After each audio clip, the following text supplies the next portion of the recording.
Damn, son, where'd you find this?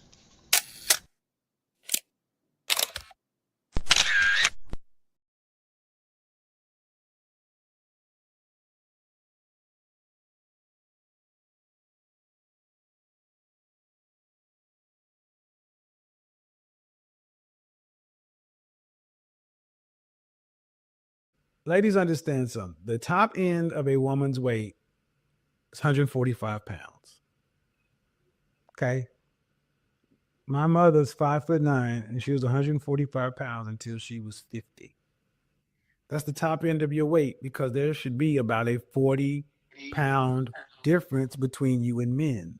Basically, if the guy is rich, what ends up happening is the lawyer contacts the person and be like, hey, you know, your name gonna be all in the paper, so you might as well just settle out of court. I can recognize talent. Even if I don't agree with the politics, a lot of the politics that was underlying in the show and some of the sentiments he was trying to share, I recognize artistry when an artist is present. Yes, this is the definition of absolutely cooked. We'll never go back and take a look at her bad decisions and take accountability for any of that. Because there is powerful people in the industry, somehow there is a different law that applies to them. And I agree with that assessment.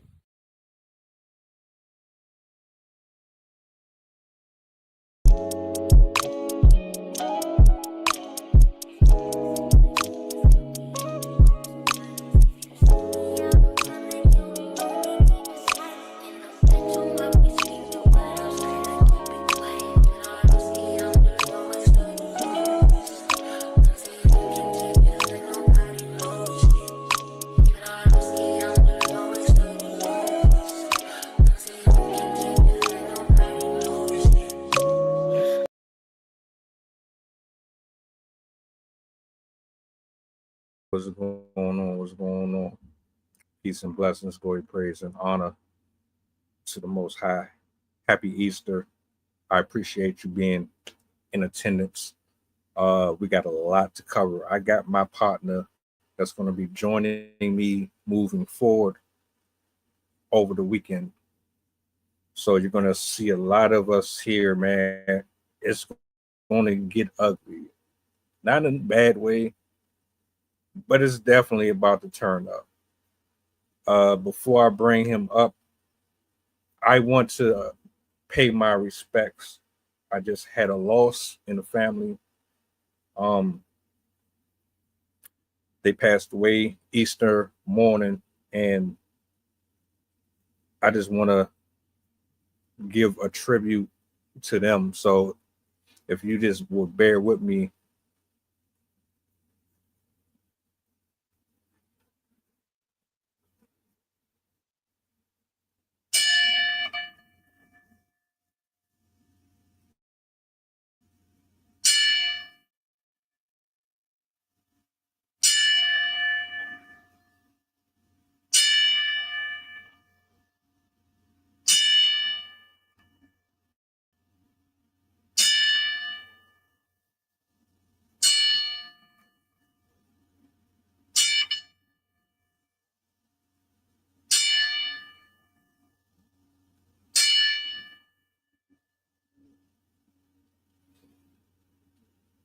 I appreciate the condolences.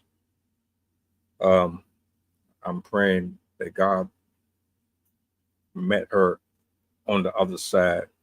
Life is so short, man. We take things for granted way too often. And even though we didn't have the greatest relationship, it doesn't change the fact that that was family. You know what I'm saying? So, ironically and sadly, that segues way into what we're about to talk about. I want to bring my partner up here. I'm gonna let him speak, introduce himself, because some of you might not be familiar with him. He joined me the other day for the WrestleMania predictions on Saturday. What's going on, bro? What's going on? How you doing, man? It's night two. This is back to back. This is night two. First, I want to say happy Easter to everyone out there. I want to send my condolences to you, bro, and the family. praying for you guys right now, and you guys gonna be in my prayers on that note for what you just for the news you just heard today.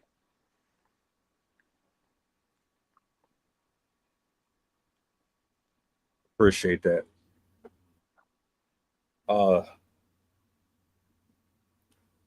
There's two things that we got to dive into.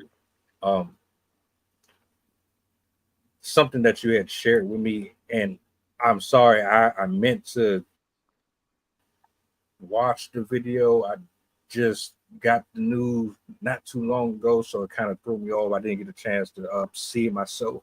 I didn't even know that this was going on until you brought it to my attention. So if you want to give a little more backstory to what happened, and we'll go from there, and I'll try my best to kind of chime in with my thoughts on it. Okay, no problem. Well, basically, it was a tragedy. Starting off, it was a tragedy. It was a LSU wide receiver superstar that he was scheduled to go pro. The draft is actually this Thursday coming up, and he had an incident with he had an accident, a car accident, which he killed a 78-year-old military vet, and he was being trialed. He was being trialed for that accident.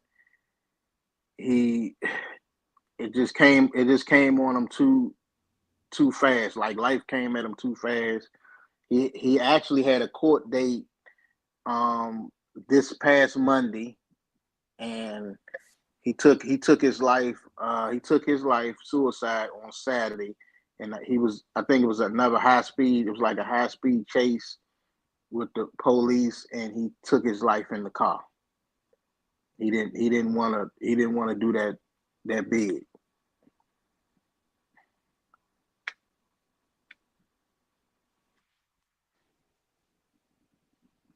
Wow. So let me ask you a question. Was this a situation where he was convicted, or was he in the process of having a hearing done and there was no verdict yet? Right. He didn't want to go through the process of hearing the verdict, because I think the hearing was going to be on Monday. He took his life on Saturday before the hearing was coming up. So he was thinking about, going in there and stuff like that. He was a great football player. You know what I'm saying? I believe he was All-American. He was gonna go high in the draft. Like, this kid was talked about. He had great energy, and all of a sudden, man, life took a 360. And like I said, life is about choices. Life is about choices. I mean, it was just sad when I heard the news. Sad. You got kids on the and then suddenly it was ended.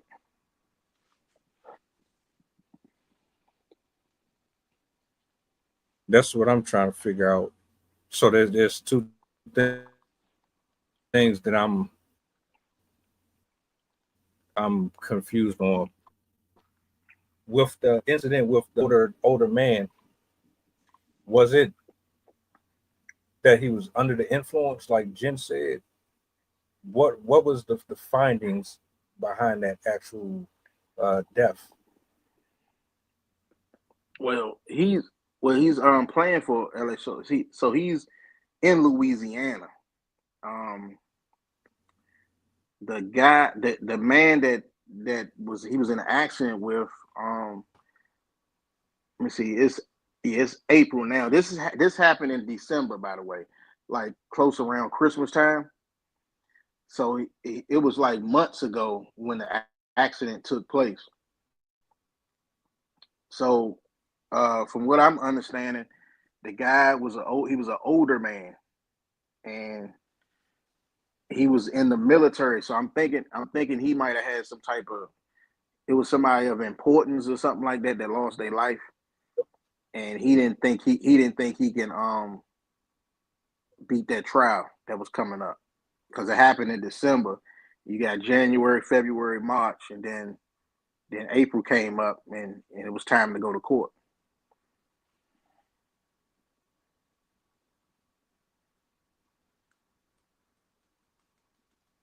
So if I'm gathering this, at least from my own point of view, he knew that he was in the wrong. He knew there was a good chance that he was definitely going to get some time for this. He was being irresponsible behind the wheel, whether or not he was inebriated or not. When you are a motor vehicleist, you have to be on offense and defense 24/7. There is no taking a break. But I know people like to text on their phone while they're driving and while they're in traffic, and we get distracted. But those things right there end up putting you in these type of situations. I don't know if he was drunk, high, or whatever the case may be, but clearly, to some extent, he must have known that he was wrong. I can't imagine having that weight on me, being responsible for taking someone else's life. I don't know how anyone else can normalize it or make it seem like, oh, it's just a life. They're no longer here. You move on and go. No, it's not that easy. You can't just wipe away that. You can't sleep that off. Not to mention, we talking about a guy who was in college, living his dream, probably was having the time of his life, and all it takes is one decision, one poor decision, to change everything. And here we are. And it's not the first time that we've heard about a car accident taking the lives of innocent people, because folks want to play NASCAR, Need for Speed on the road. Y'all want to drag race, and y'all want to risk everybody else's health because y'all impatient. Y'all can't take your time to get to work. You can't slow down, and y'all just swear that you got it under control. You can drive drunk. You can drive high. You can drive with a million pills in your body. And until someone ends up hurt, then you want to play victim. It's sad. I'm sorry to hear this for him, for his family, for the guy who lost his life for no reason at all.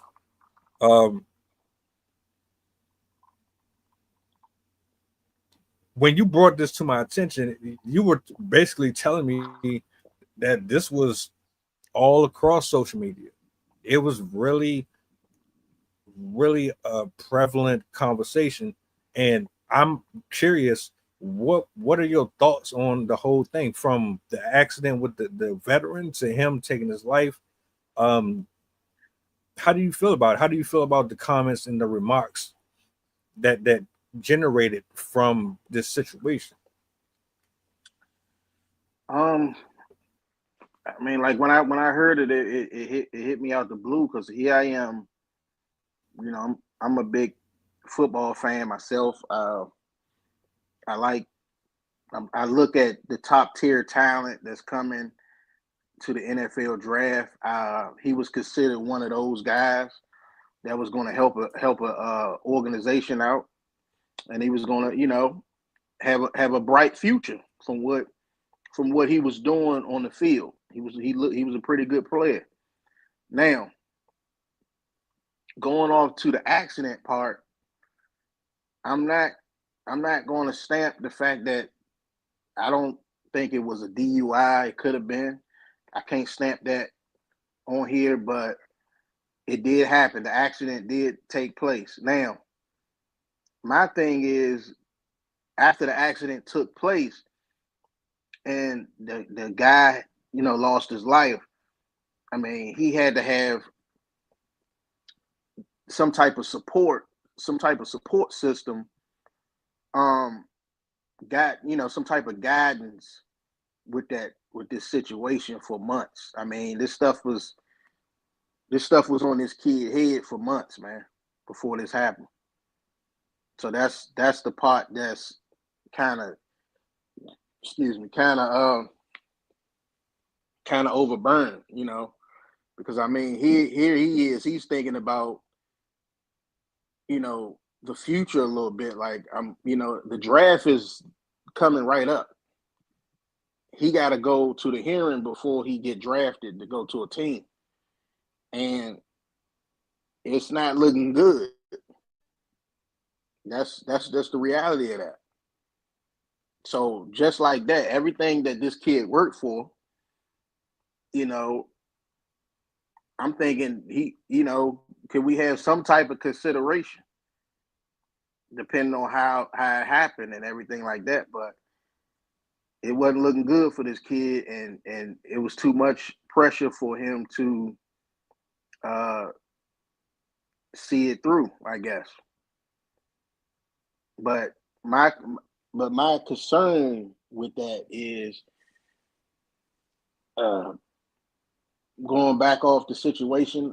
I'm looking at the fact of mental health played a big part in his actions and how he chose to handle this situation. I don't feel like the right people was in his ear. I don't feel like he definitely didn't handle it the right way. I'm gonna say that. And when you go the route that he went, because it was also a high speed chase. It did end up being a high speed chase. So he's actually, at this point, he's running from the law. He's running from the law. And he can't run forever. So it pretty much came down to, y'all gonna take me in, or I'm gonna go ahead and do myself. And he chose to do himself.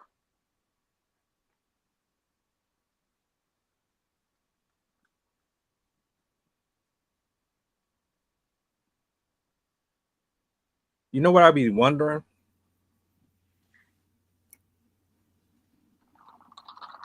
When you decide to be reckless and you want to go out here and be for the street promiscuous, you sleep whoever you want to sleep. If you want to go out here and shoot guns and stab people, and you want to rob people, and you want to be impulsive in your emotions, you just allow them to be fleeting and go the extra mile when you don't like something that somebody said. I wonder if people really consider that once you cross that threshold, there is a outcome that's going to come from it, which follows up with the temporary satisfaction that you get from being impulsive. I'm gonna answer that question down there. Yes, it was a suicide. They found his body in the car with a gunshot wound through him. That's what was stated. They said when they approached the vehicle, he had already had a gunshot wound through him. So his body was found in the vehicle. Going back off responsibility, like what you said, it was just,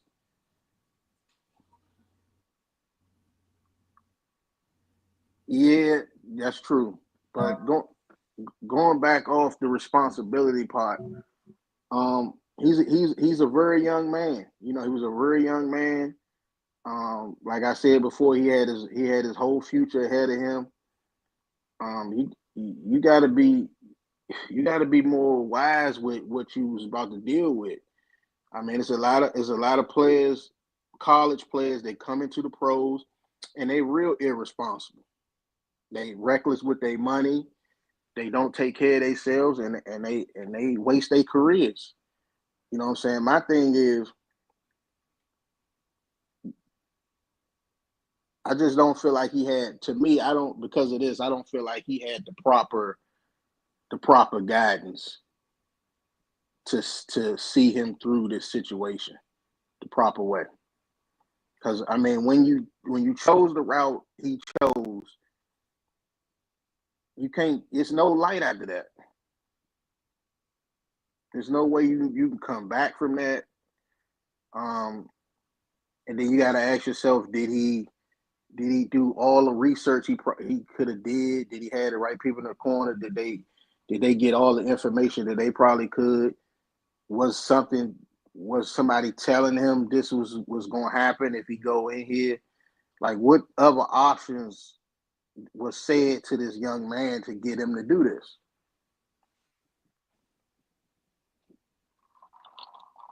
Because I mean, it got to be another way. You can't just choose that way. I'm gonna put it to you like this. Look, there's always an alternative.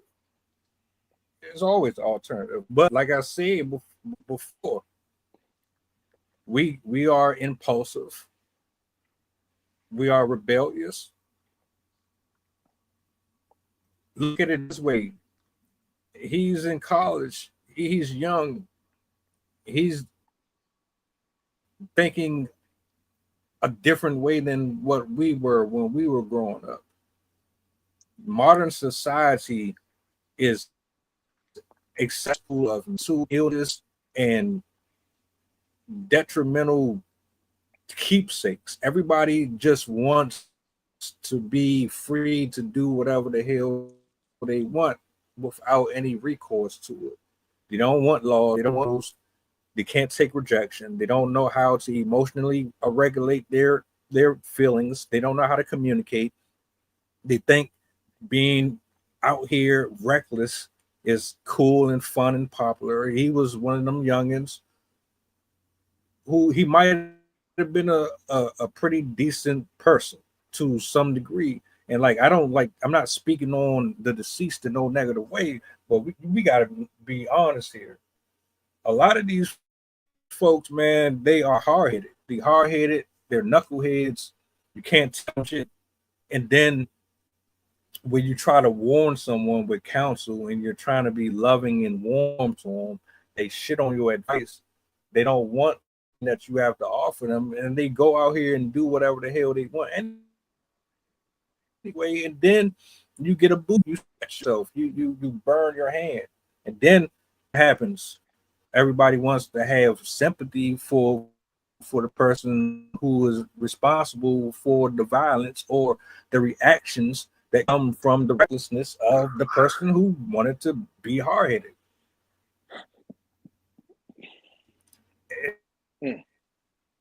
As far as the guy not living longer than 75, the comment that it's not about the fact that he was going to die anyway. He wasn't supposed to. That's the point. He should have never even been in a position to lose his life over someone else's irresponsibility. You're an adult. You might not mentally be an adult like you're supposed to, but you're grown. You know right from wrong. You know damn well none of us should be out recklessly driving anywhere. None of us should be out here doing half the stuff we do, but we do it anyway because it's free will. You have the right to say and do whatever the hell you want. And exactly what he wanted to do. And because he did what he wanted to do, someone lost their life in the process. He didn't want to deal with what happened. And he took the easy way out. Which technically isn't even the easy way out. Because now what you've done is you've taken away the opportunity to repent and We don't know what happens once your spirit leaves the body. We don't know if he's in one place or another. You just robbed yourself of the chance of being forgiven for what happened, but taking accountability for what happened. You didn't want to take accountability for your childish behavior. So you countered your childish behavior with more childish behavior, and you took yourself from this planet. That's what I got. And I can understand feeling trapped. I trust me, I get it. But at some point, you have to know that there is other options. We can't run from our mistakes or our decisions and choices. If you treated people, what do you think is going to happen? If you live reckless, what do you think is going to happen? If you do certain things out here, what do you think is going to happen? All right. Well, let me ask you this, and then I'll give it back to you, bro. If he was consumed in grief, why did he do it a long time ago? Why didn't he do it before he was about to go to trial? Why wait? That's what I was going to get into, that part. Going back to that part, let's just say that wasn't an option because he got into, like I said before, he got into a high-speed chase when on Saturday. The hearing was on Monday.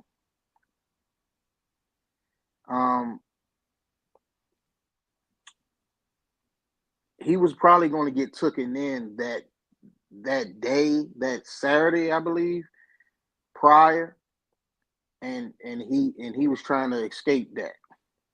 Let's just scrap that. Let's just say the high-speed chase never happened. This incident took place in December, right around Christmas. He's 24 years old. The man was 75, 78 years old. He's passed away. It was an accident. It was a car accident. My thing is, he don't have if you look at the kid, he don't have a lot of incidences prior to the actual accident of happening. So if you get in a hearing situation and they trying to see who's at fault, can we really rule out that it's some elderly that shouldn't be on the road? Can we say maybe the guy was too old to be on the road, or he was driving too slow? We always want to say somebody was driving real reckless. We always want to say somebody was driving real fast. But too slow is kind of hazardous too. So, I mean, but if we doing an age thing and the way the system would work, they would blame that kid over that older man though. He would be more at fault than the older guy. That's just how it breaks down. Because he's younger, he's inexperienced, and the lifestyle that he was probably in, you know how college kids is and all of that. So like it was said in the comments, hey, it was just an honest mistake, baby. We didn't have to go that route. We didn't have to do it that way. So again, if you go present yourself like that, you had all these months to get your story together. What do you got to fear? I mean, it is what it is.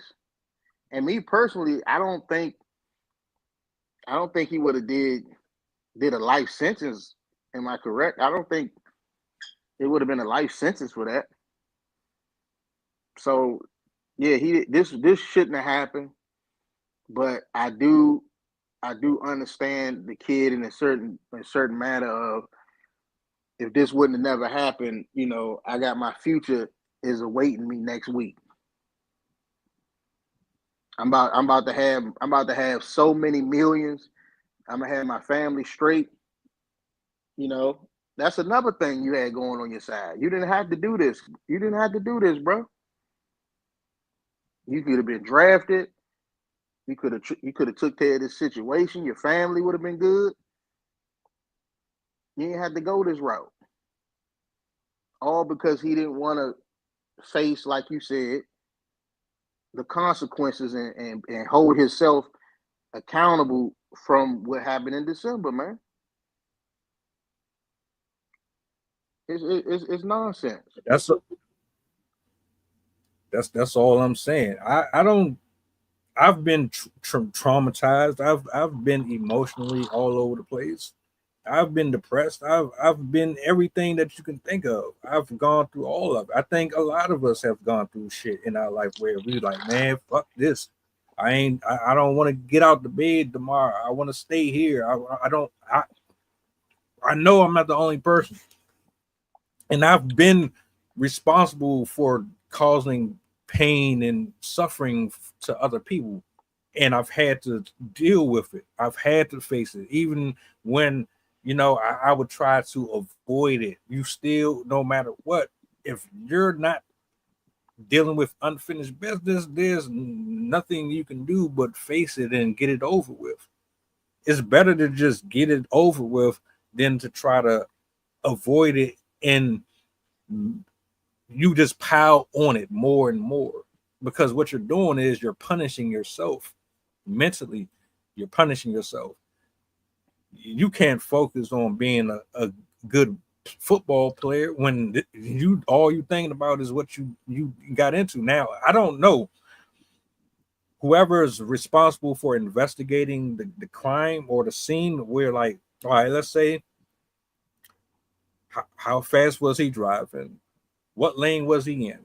Was someone illegally getting in the other person's space? Was it some type of defection within the traffic? I don't know. You know, they have to go through every single process possible to determine if this is a level 1, level 2. How severe is it? That's what that was about. That's what the trial to me was for, to find out, like, all right, you killed somebody, but did you intentionally do it? Was it reckless? Was it on purpose? Was it because of this or because of that?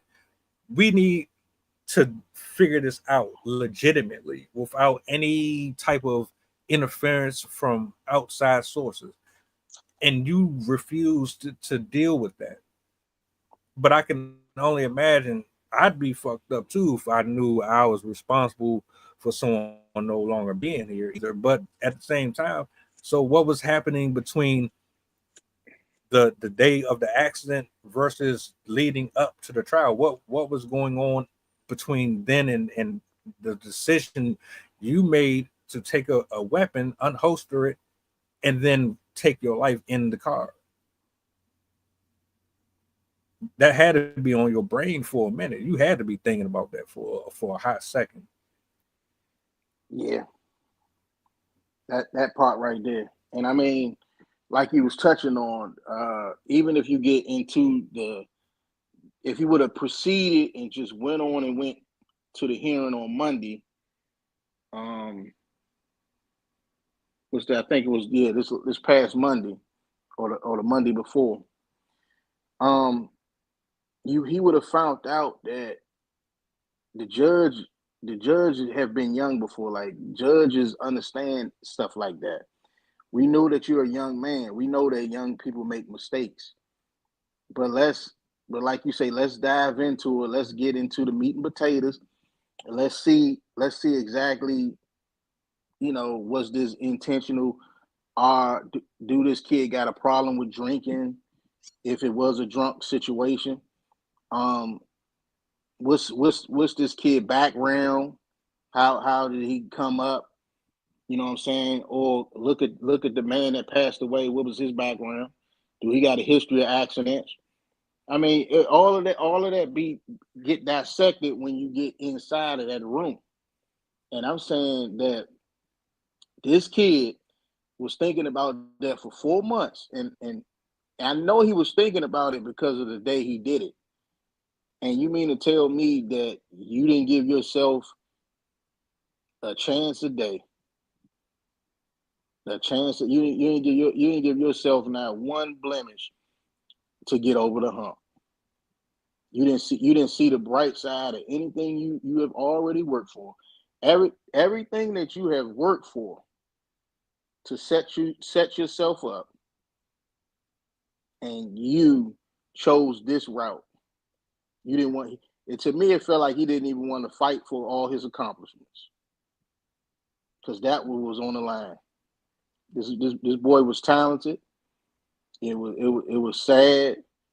I mean, of course, it affects everybody that's coming up in this draft, and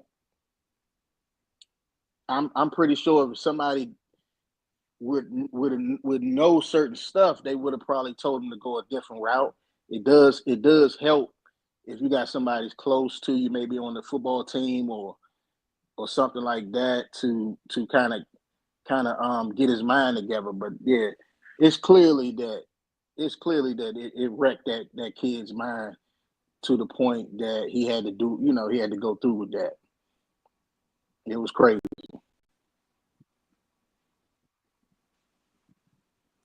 I don't know what I would feel more guilty about.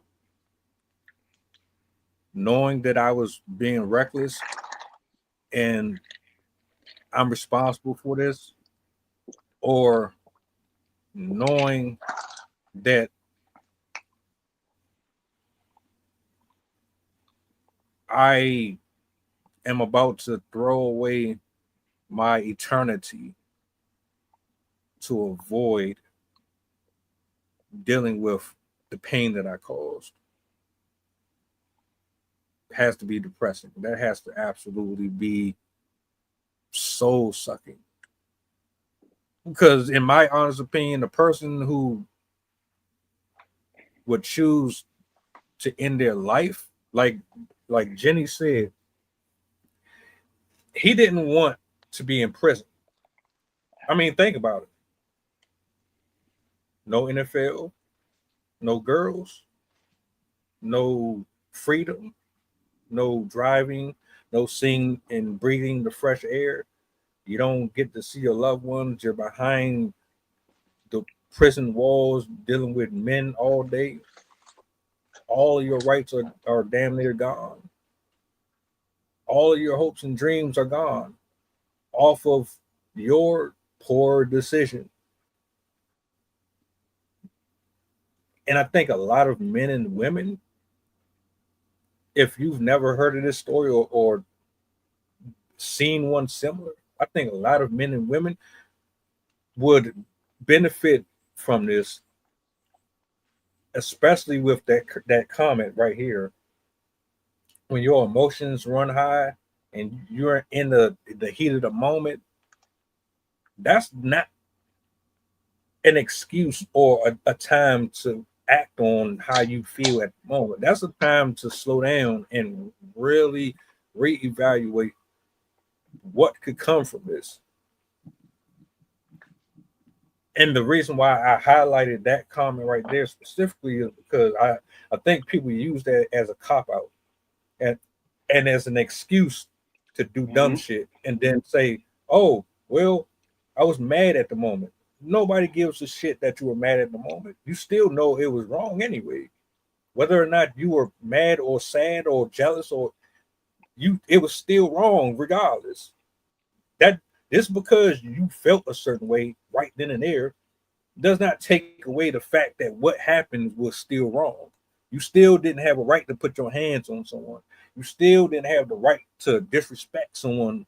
You still didn't have the right to harass somebody. You still didn't have the right to take someone's life because you felt a certain way. Nobody's trying to hear that. I'm not trying to hear that shit.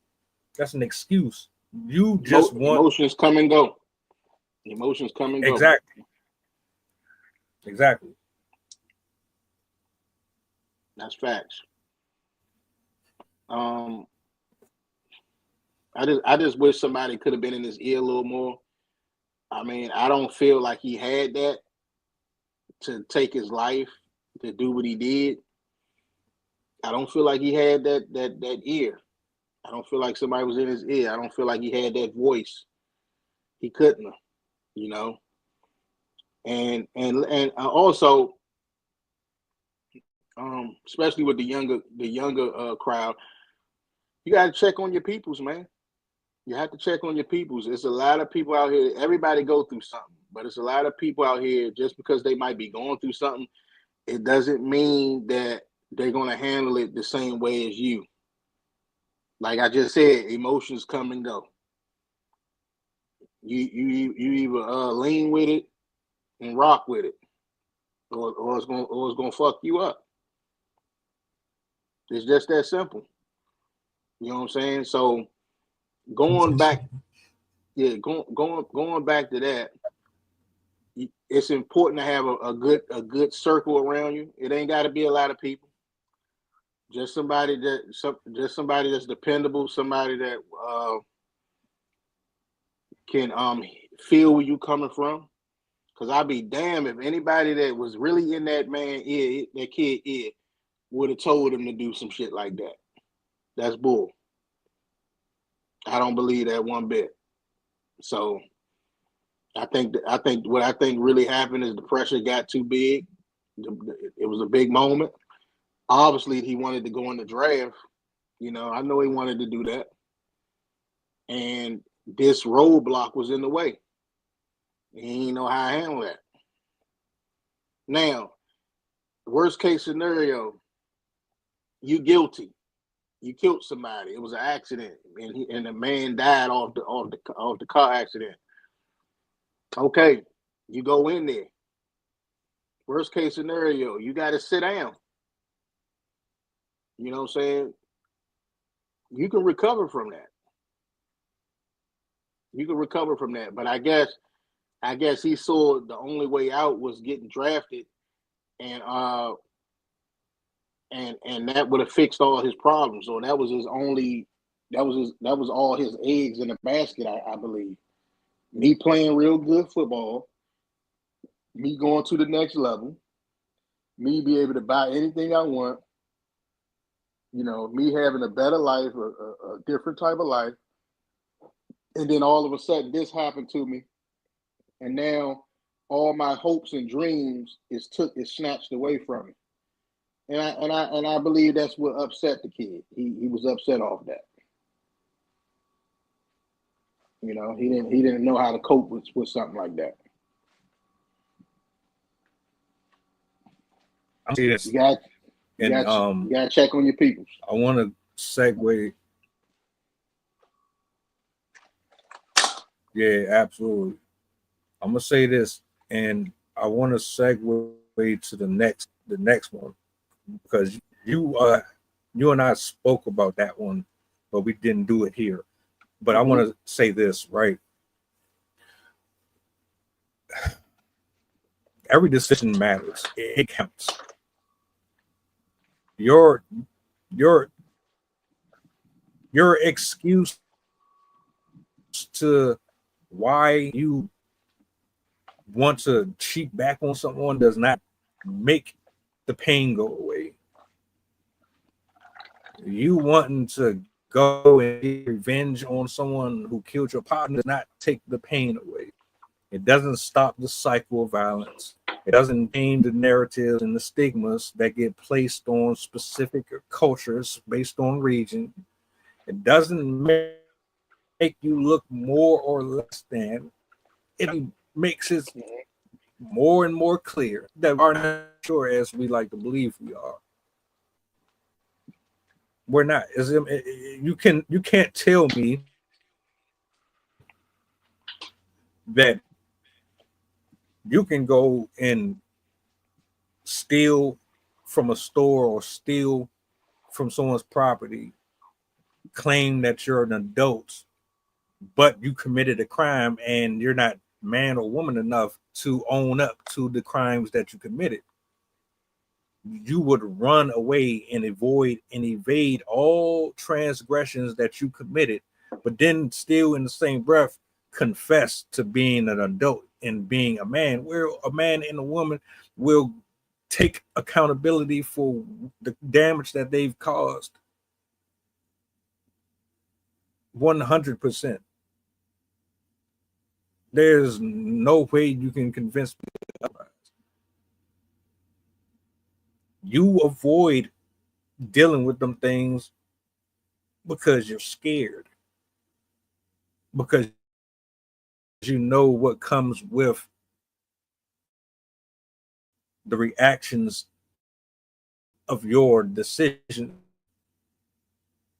I was reading a post like an hour ago, and the chick, I don't know why I keep seeing like women saying this goofy shit. There was a woman, she said, man, she said, your nigga is fucking on all your hoes or something, so you might as well go fuck on all his. What type of information is that put into community? And then you scroll and listen to the comments and read the comments. Yeah, girl. Yeah, girl.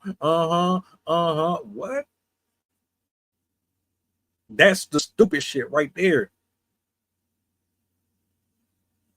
Y'all be saying the most ridiculous things on the internet just for a like and a repost, trying to be popular, one fit in. This that mindset, man, same mindset. And rest in peace to him. I Lord forgive me.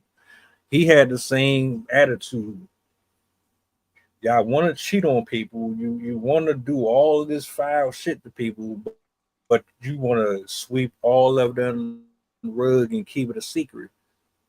But act like you're a grown ass, but you too scared to tell the truth about your indiscretions. You are an adult child. You are a teenager in an adult body, still trying to relive your younger years. You just don't want any responsibility for nothing that you do. That man should still, that player should still be alive. He might have been in jail, but he would still be alive. His family wouldn't have to bury their son. And on top of that, what did you think was going to happen, brother? You thought by you not going to jail, you weren't going to end up dealing with anything after? I guess people just think, oh shit, once I'm dead, that's it. It's just a void. It's just empty. There's nothing. There's a life after this. And you can't come back. There's no restarting. So you ended your life to spend your eternity in a, okay, makes perfect sense. Makes perfect sense to me.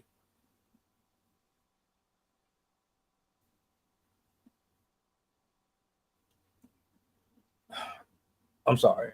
I just had to get that off my chest. I hate the fact that he's not here no more. I would have, however, the proceeds or the procedure went down with that. But I want to talk about this one, man, because we did this. I spoke on this a few times, bro, and I know a lot of news has come out. There's been a lot of changes with this case. The Karmelo Anthony story with him stabbing the kid in the heart. Everybody's here and there with it. Everybody has different opinions about it. It's about racism, this, that, and third. I want to get your thoughts on the story. We had some disagreements on it. I thought it would be fair to just kind of break down our different points of views on it. So if you want to kick that one off, you got it. Yeah, sure. That was just another tragedy right there. I believe two of them, they played on football team. They both played football, and they was on opposite teams or so. And I think the victim had a twin brother or something like that was present. But all I know from what was said was, you know, he said he told the guy, "You better not touch me," or, you know, "Step back," or "Don't touch me," or "You're gonna see what's gonna happen." So, and one thing led to another. I guess he approached him again, and he just came out and hit him in the chest. You know, so he claimed that he didn't told him, you know, not to come near him. You know, the boy ended up dying, and he tried to, you know, say it was self-defense. He tried to touch him first. That's what he said. Now, in a situation like that, they're teenagers. You know, in my opinion, I strongly believe that wasn't a one-time thing. I believe something may have led up to that incident of them getting into it under there. I strongly believe that teenager, you can start in middle school all the way up to high school, those ages right there. Those kids, you know, might experience something called bullying. I mean, even matter of fact, even in elementary, let's throw elementary out there. But they was up in age. They was in high school, I believe. And I don't think that somebody would bring or have a weapon on them if that was the first incident. You know, and from what Karmelo was saying is that he told him, you know, "Don't touch me. Don't touch me," you know, and or you'll find out what I'm gonna do. You know, now in that incident right there, when he actually did the act, I'm gonna say, you know, he was wrong for taking it there with him.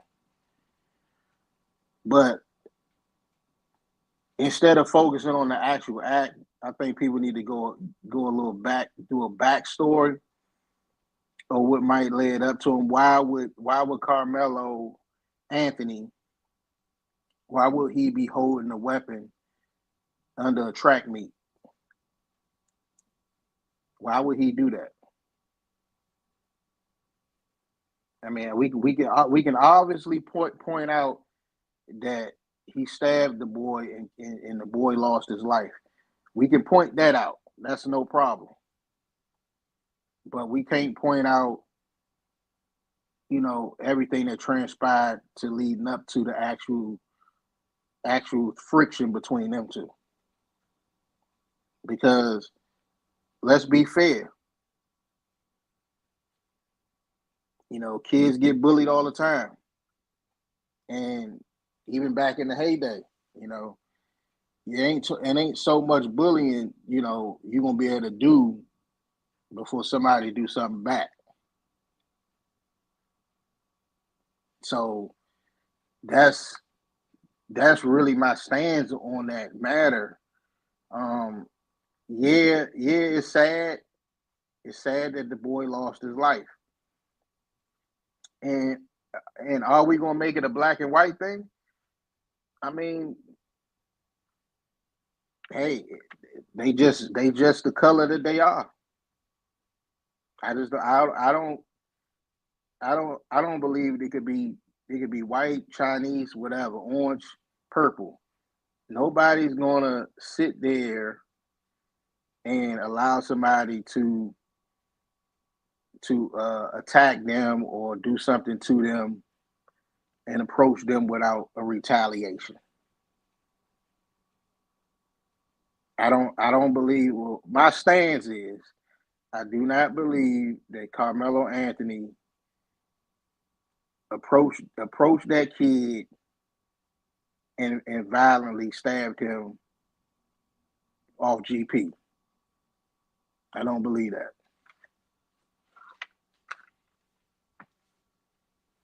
That's my stance. So I think a lot of people are going with this he was bullied argument. Let's say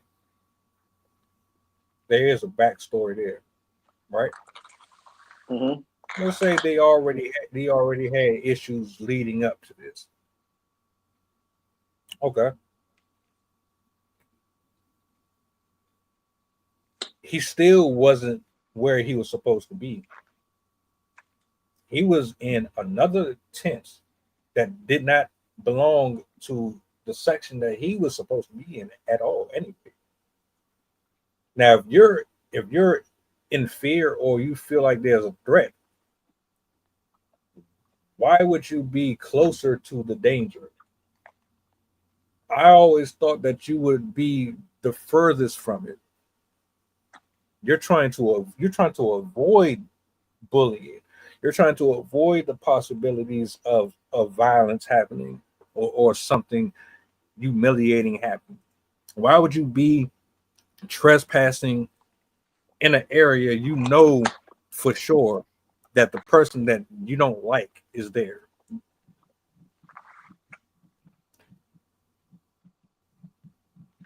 We spoke about this.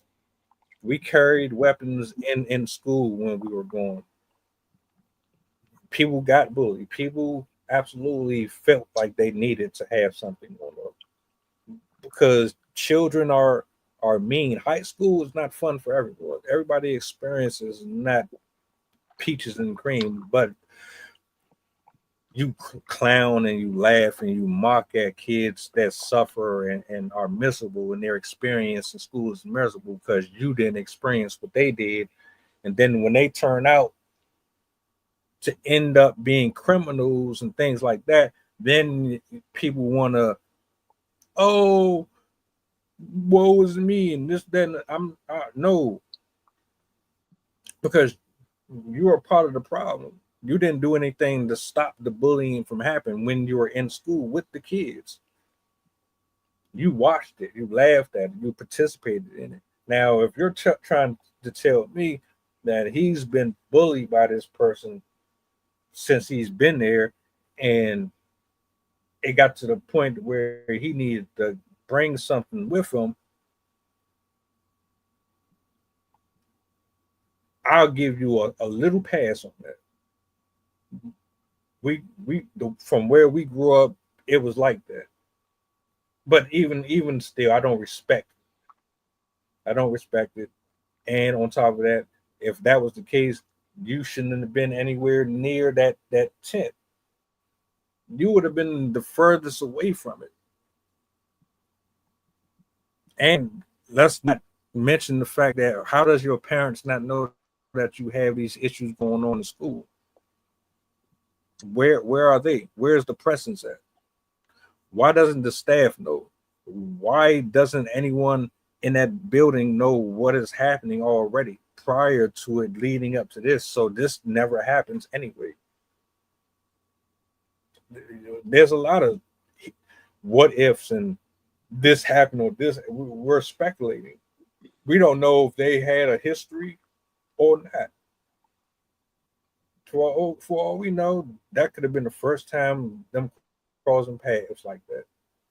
Or they could have always known each other. We don't know that.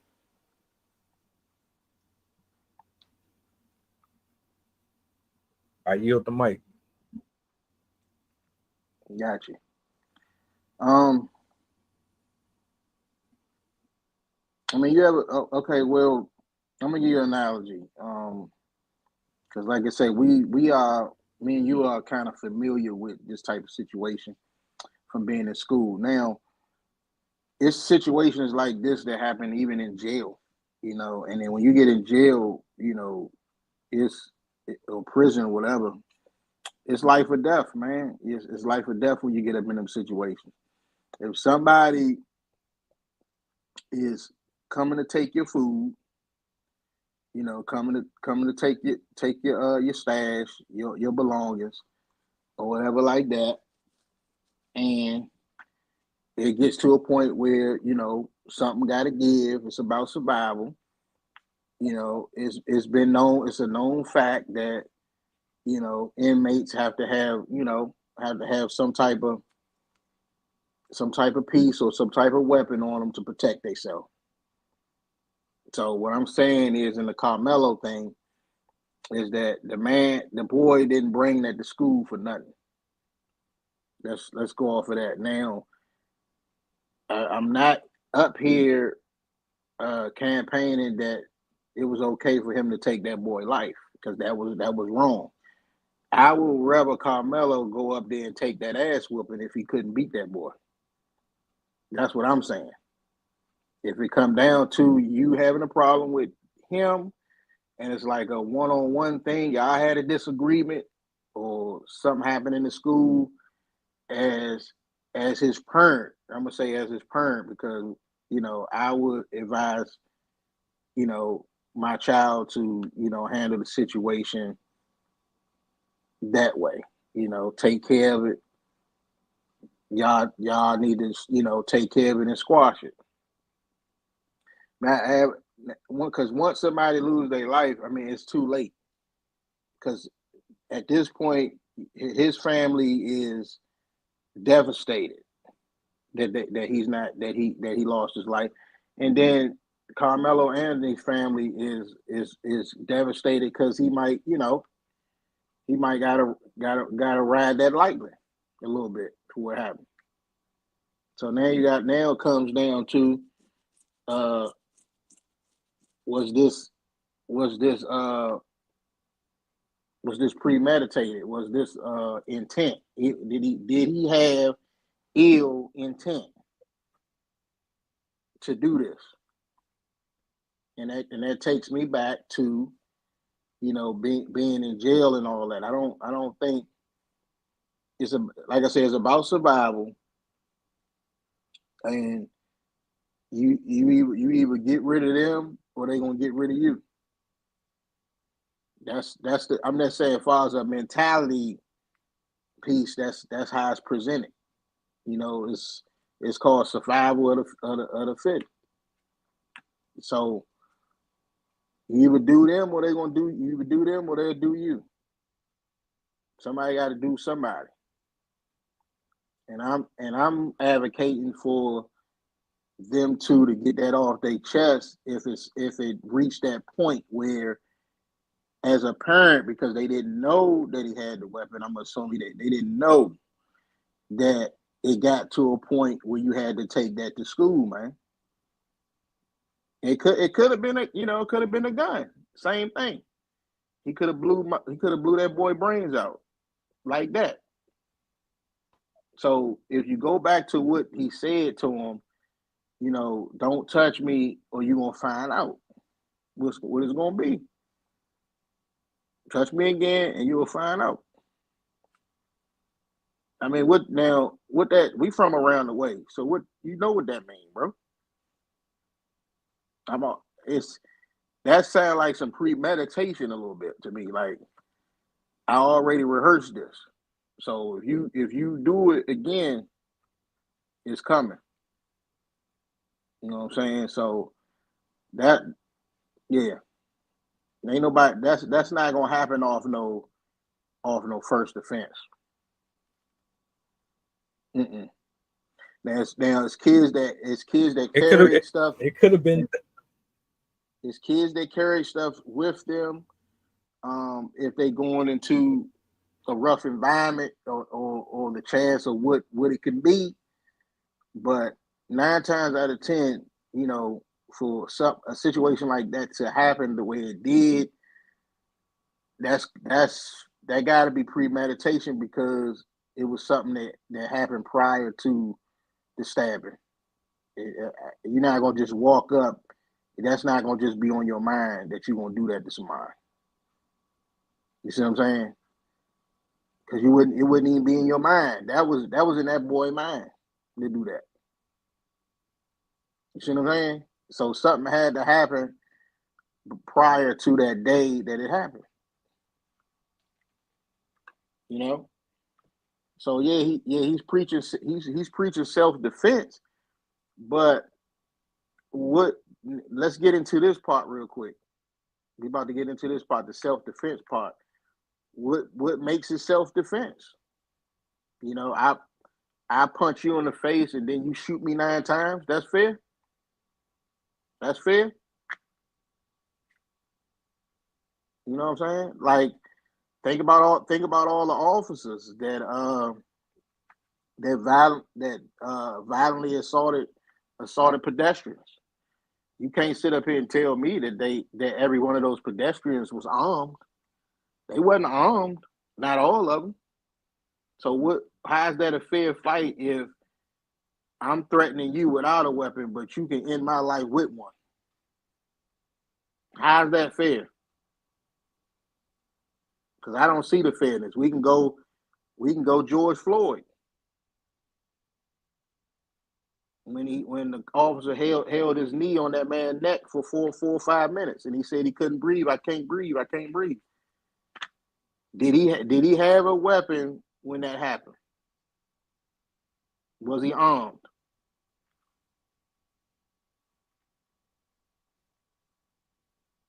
So going back to the Karmelo, what did that boy have to make him say, you know what, I'm gonna do him here? If he said if you touch me again, you gonna find out what happened. Don't touch me no more, you gonna find out. Come on. What type of touch did he gotta do? He gotta punch you? He gotta shove you? What he gotta do?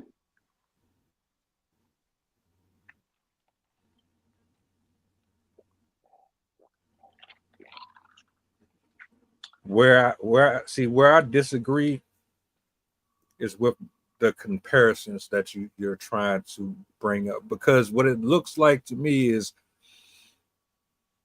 you're associating or trying to correlate skin in this.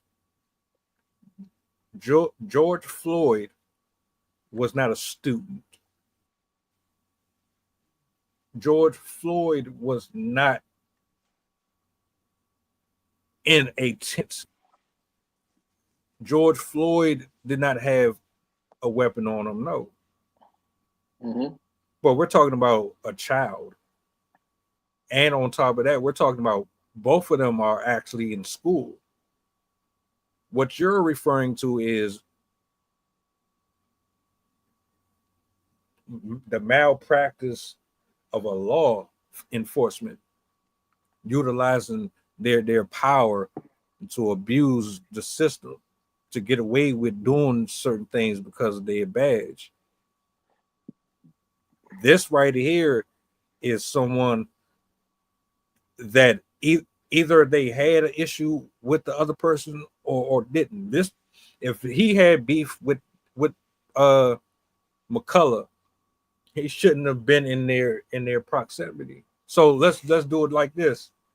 And I said it earlier. Let's say he had beef with McCullough. McCullough was a bully. Why was he over there? Why was he in a space that was not directed to him? Why was he there with a knife? We're speaking hypotheticals. So I got a question. You're for you. over there. You know he's over there. Or don't you know he's over there? But if you know he's over there and you put yourself in harm's way, there is intent. Mm-hmm. You are provoking the possibility for something to happen. Mm-hmm. Otherwise, why would you go over there? You would stay far away from that. And if the danger presented itself to you, I still don't condone the use of weapons, but if it found you, that's something else. But you're over here in a space that's not for you with a knife, and you're egging this on, go ahead and do it. Go ahead. That's why I don't buy this self-defense shit. I don't buy it at all. I could understand if Karmelo was doing his own thing wherever he was practicing, and then he came, found him, and then antagonized him and was messing.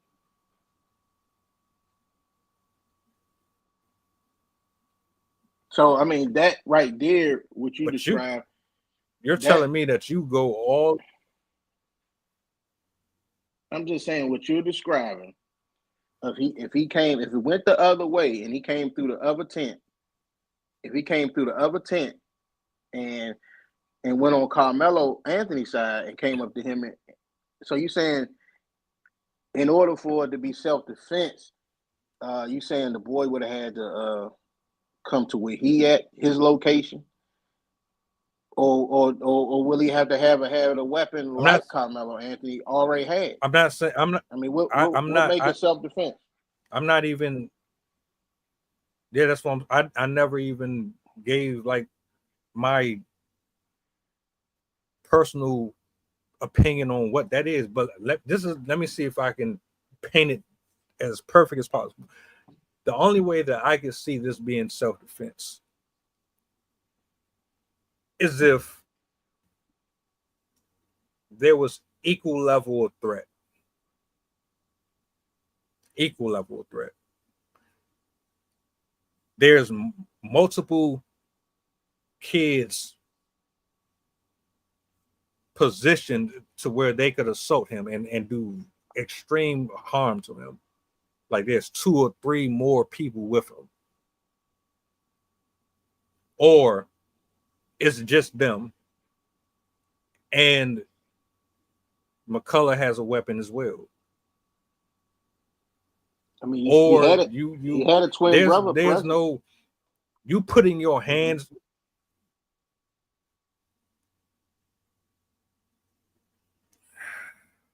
That's apples and oranges. I mean, what did Karmelo have compared to that? I just have a hard time believing he had the option to stay the fuck where he was. He should have never been over there in the first place. Why is that so hard to conceive?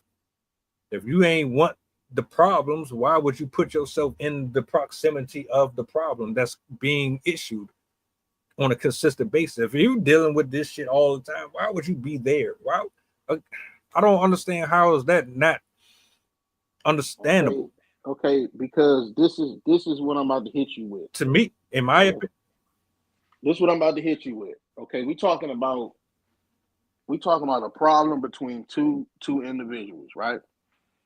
So if you going back to beefing back, back then,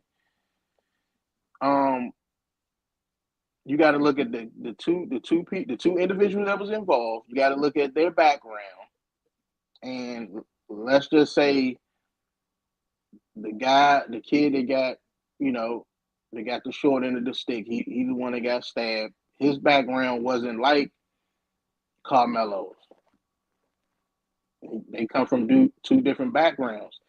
And my next question is, if you was in a situation school wise, or you been in a situation school wise where a beef start between you and another person, I mean, what's the best scenario that can happen out of that? You know how it go. You know how it go. You can't sit up there and ignore it. You can't ignore it. That's the option is not happening.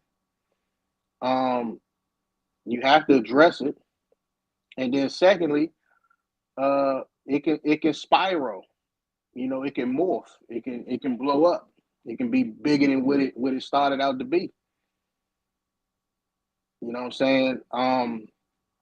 My best scenario with that situation is that if you have a problem with someone, if both of y'all having problems and stuff like that, y'all got to get it off y'all chest so we can move on.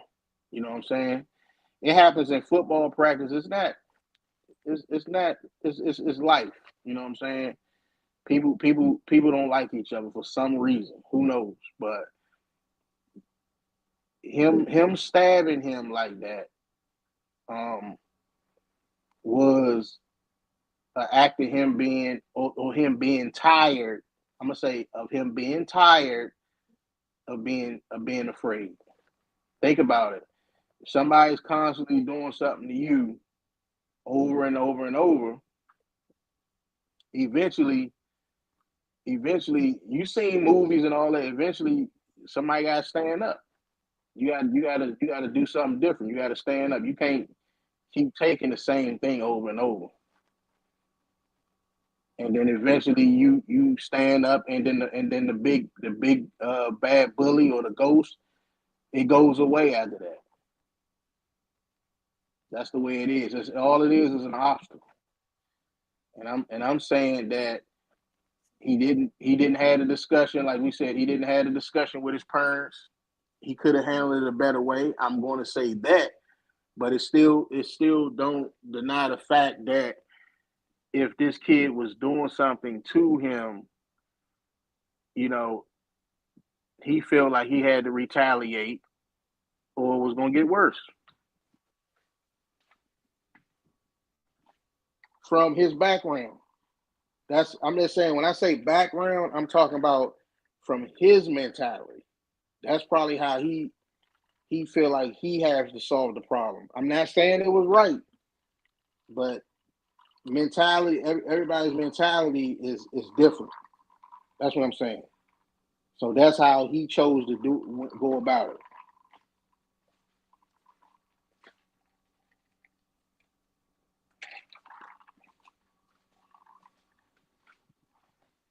Let's keep it a buck.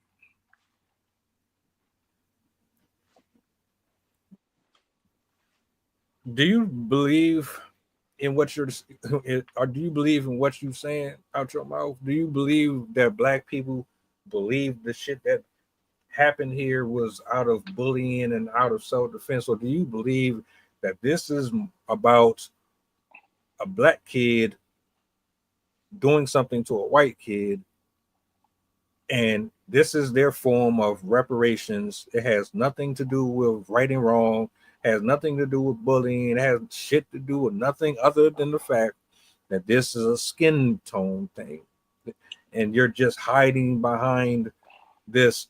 Oh, he was pressured into doing it, he was forced to do it. No, because that part always bothered me. Well, when you talk about the skin, you can't change the fact that the boy was white and he was black. Let's put that on the table. We can't change that. That's just how it played out. But let's not ignore the fact that this stuff happens with black on black, white on white all the time in schools and everything. People get bullied, people get challenged. Beefs happen all over. So we're not gonna act like this just something that just happened. The stuff been happening for over 60, 70 years in schools. So we're not going to discredit that. But my thing is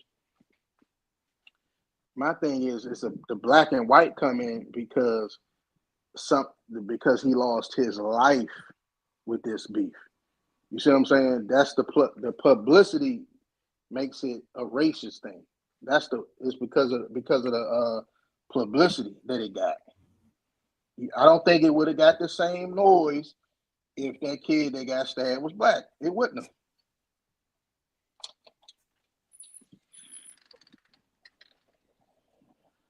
In my opinion, that's what I believe. It's only right, like so that because of the skin tone. All right, so all right, so if it was black on black, would black people care as much? Would people give a shit as much? If this was black on black, would the community, would the culture care as much? Would they have given a go? Would there even be a GoFundMe if this was black on black? Well, I'm gonna say this, and it's been like that. Like I brought up the George Floyd thing, because now we getting on them lines now. If the roles was reversed, maybe say for instance, he stabbed Karmelo and left Karmelo dead like that, it would I believe it could be a different reaction. I think it would have been easily it would have easily got over that it was self-defense and it would have been over. So why the fuck we can't say it's self-defense on the other side? That's my thing. I think it would have been self-defense, and that's the way it would have been perceived. It would have been like he bullied that boy and he did something to him. So ain't that's what we talking about? But why it's so hard to get over on one side, but it's easy to get over on the other side? It would have got over. And going back to the community, yeah, they would have been in more of an uproar than what they is. You know why? Because of this, going back to George Floyd and the rest of them. Yeah, it would have been more noise if it would have went the other way around. So going back to the publicity thing, you actually missed my.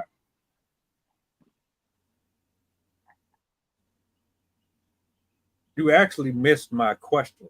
I didn't say if McCullough killed Anthony. I said I know you didn't say that. If it was black on black, would black people care as much?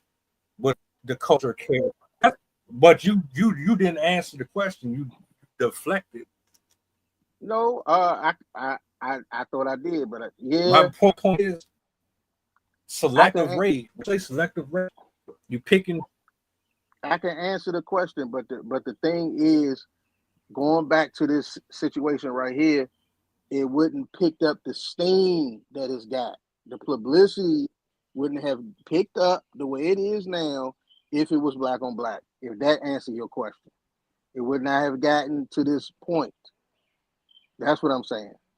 So yeah, would we have cared? Yeah, but now we went from Black Lives Matter into this kid getting stabbed, and now it's called White Lives Matter, and do White Lives Matter? You see what I'm saying? So that's what I'm trying to say with this situation.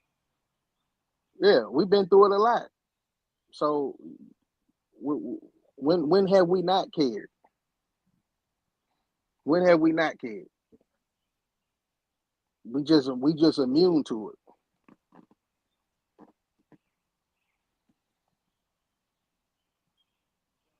I disagree. I do see your side of it though. If the roles were reversed, you know, the case would have been over. They would have already done. Yeah.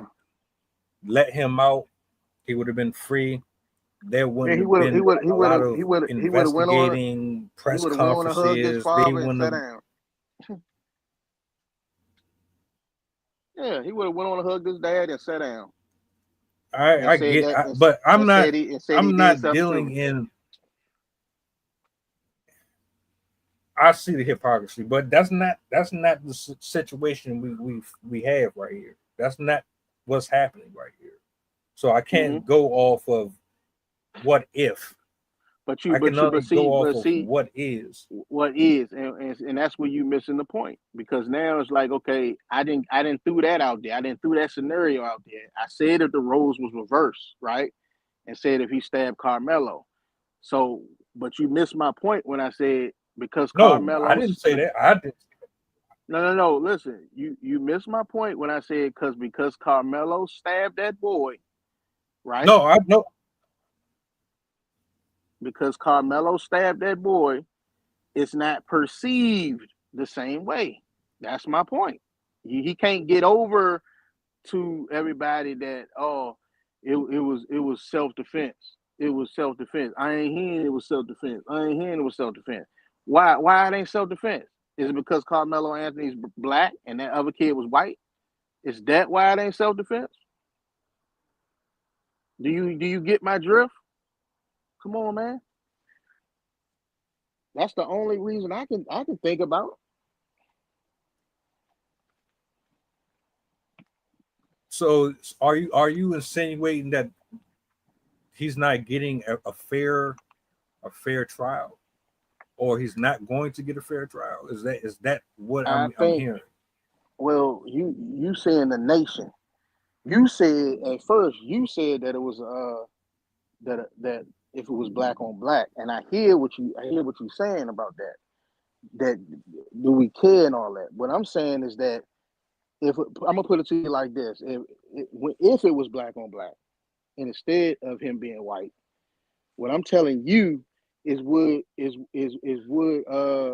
white people care that we just did this to each other? No, they wouldn't. But they care about it because of the publicity that it have drawn to the situation.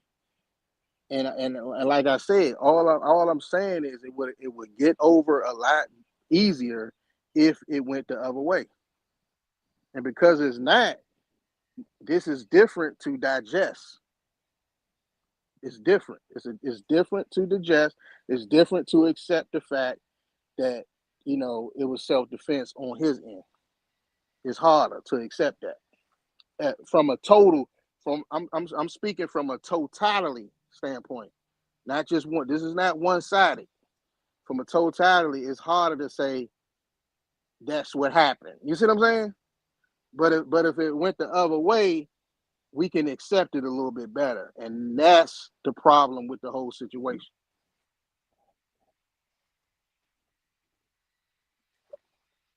If you understand that. And we ain't talking about if it's true. We ain't talking about if it's true or false. I don't think we could just say, yeah.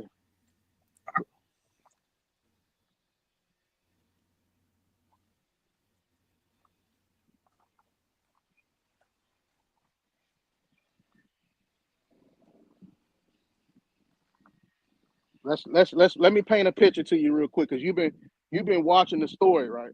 Let me paint this picture to you. All right, you've been watching the story transpire since it happened, right? So what I'm trying to tell you is that if you're looking at how it transpired and everybody's been covering this thing, would the way it's being perceived and the way it's being covered, could you honestly say that if the shoe was on the other foot, it would have that much coverage? I highly doubt that. That's what I'm trying to tell you.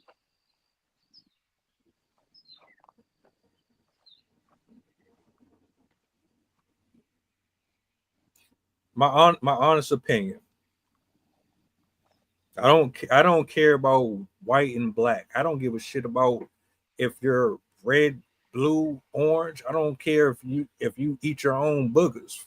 Like, the only thing I care about is right and wrong and justice being done properly and in decent order. That's all I care about.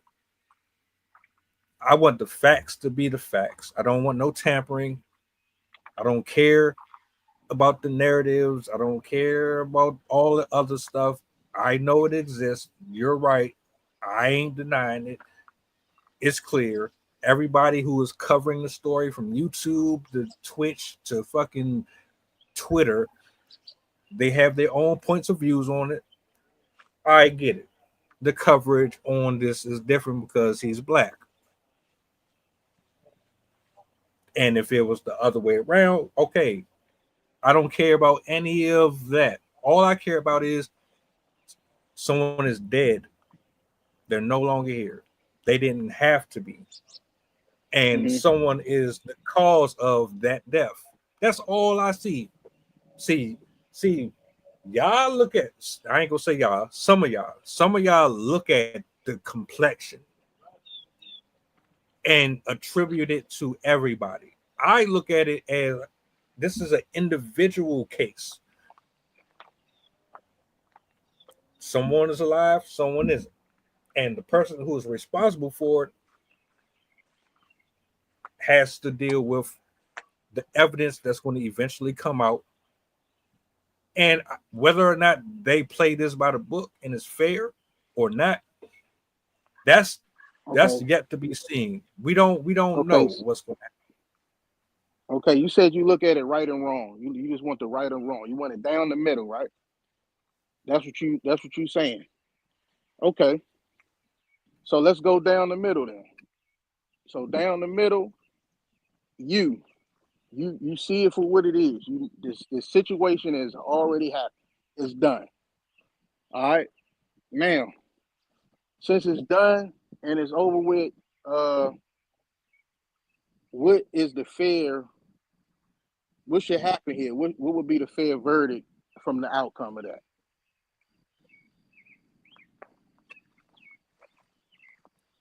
It would be determined by forensic evidence. It would be determined by the witness statements, the video footage that they've collected. There's a number of things that they have to analyze and go over to come to that conclusion. They said they have the footage. Now, so I in hope your and opinion, pray. do you think he lying in your opinion? In my opinion, I personally believe this was not self-defense.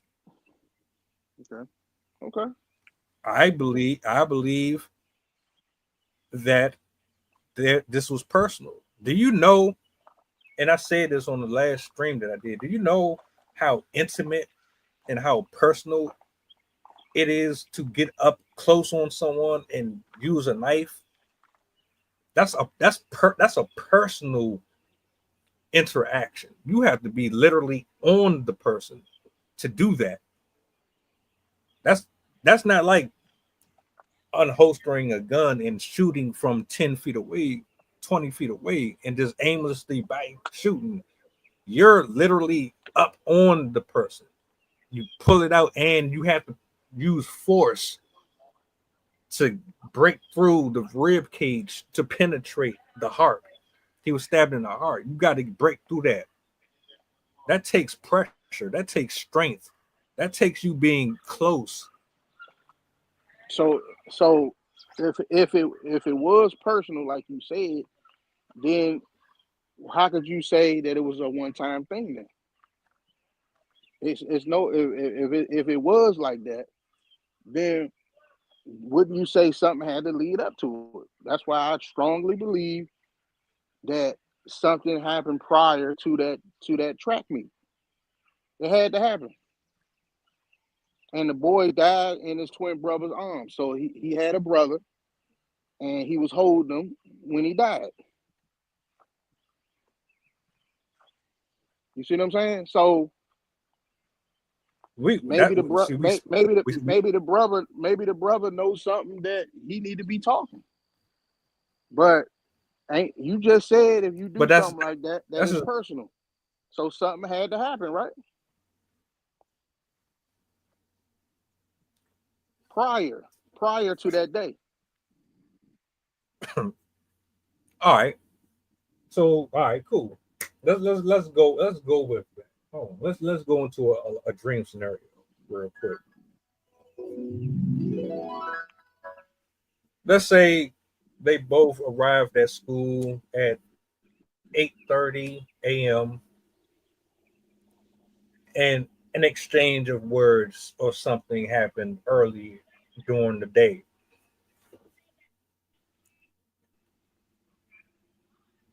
That was his breaking point. He's had enough. Right? All right.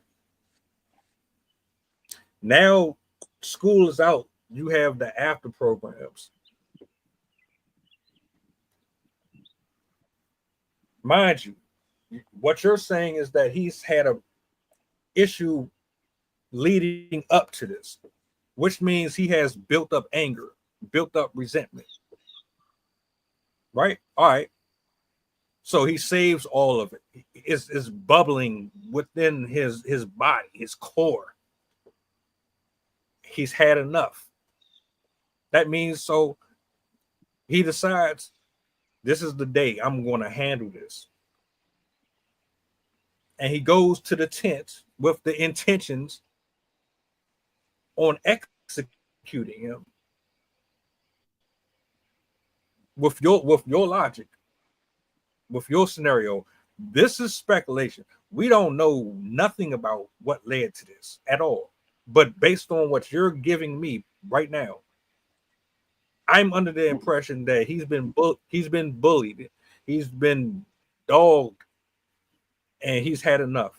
So he brought a knife, and this is the day he's going to go ahead and confront him. I wouldn't say confront. I'm gonna say preparedness. You see what I'm saying? Preparedness. So you're prepared. So you're being prepared by being. If somebody bullying you in jail, okay, and they can possibly take your life, and you know how people be talking because you inside of that confinement. They'll give an inmate something so they can be prepared. You know, you're not looking for the dude, but if the dude come up on you, you ready for his ass. Preparedness. You said you can really compare this to jail. Do you know how big schools are, nigga? We've worked in schools. Yeah, but schools look like they're not confined. I mean, but listen, schools they're not and behind, jails. They're not behind us. Schools, if you look at everything that's in a school, it's compared to jail. If you think about it, you got to get in the line. Motherfuckers telling you where to go and all of that. You got to be in this room. Come on, you got to eat in the whole mess hall. That's just like jail, bro. If you do something wrong, you get in a hole. If you do something wrong, you got to go to detention. Right? That sounds like someone who is waiting for someone to come and approach them. But he was somewhere he shouldn't have been at. He was in their tent. Okay. Now let me stop you right there. You can't say where somebody can go, because first of all, it's a free country. We're not comparing. The crime didn't happen just because he was there, just because he went over to that tent, because he could have came over to the other tent. What he's saying is, I pulled it out because he's saying, if you touch me again, you're gonna see what happened. You have to touch him. You gotta approach him for him to do the act. That's what he was trying to say. Touch me again and find out what happened. So he provoked it. He provoked it. He was in the tent. He wasn't supposed. I'm gonna keep going back to it until you make sense. But it's different. But listen, it's still different. It's still different if somebody has a weapon on them or a gun or whatever. It's different if they have it on them and they walk up to the person and shoot or immediately attack them. That's different than somebody coming at them. I'm just gonna say that. That's two different scenarios, bro.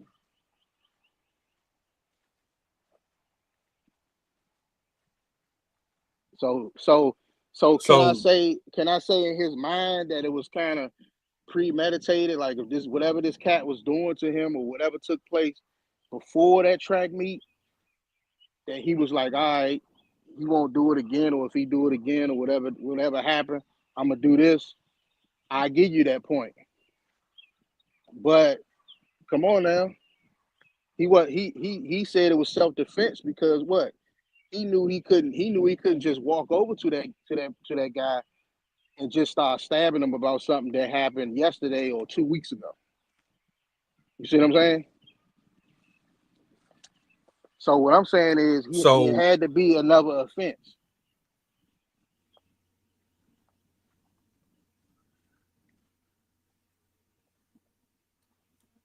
I hear what you saying, bro, but I'm be honest with you.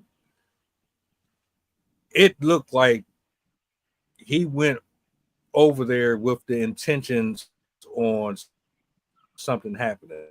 Because again, if you're in danger or you feel like you're in danger, one, you have principal, you have teachers, you have guards, you have staff in general, you have counselors, you have other students I'm not denying that you that can point. go to, and I'm not denying none of that. I'm not denying none of that. Everything that you're saying is another option of how he could have handled it. And I'm giving you that. But that's not the way that his background set up. He wanted to be the one to handle it. You see what I'm saying? Because the problem was against him. You see what I'm saying? Them two had the problem. He was coming at him. You see what I'm saying? So yeah, it was wrong. The whole hold on. thing. Don't lose your trend. You just said that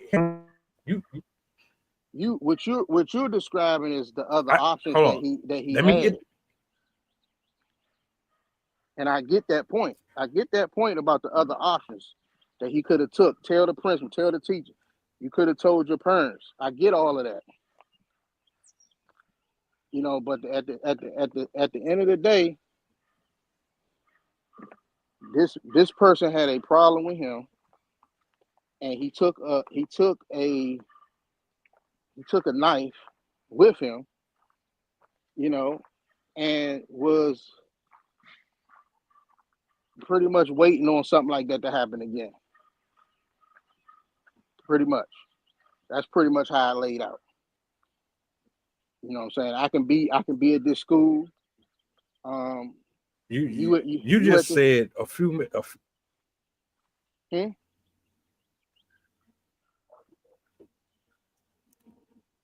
Go ahead. You just said a few minutes ago that he handled it.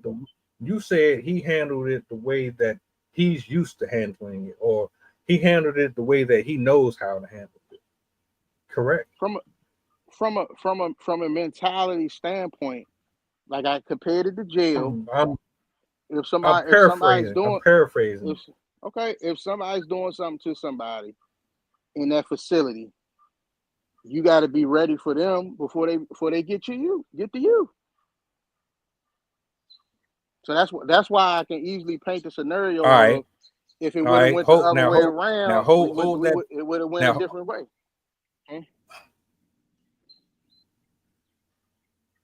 Hold that thought. Hold that thought. All right. So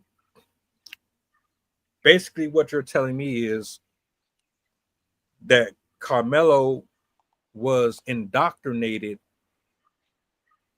with an idea that retaliating through violence or kill or be killed mentality was the only option, and he adapted to a behavior and a pattern that has failed us for generations upon generations. He adapted to that idea, utilizing it to get done what he needed to get done because he felt. And remember, Jenny, earlier in the stream, I said, and you agreed with me on this one as well.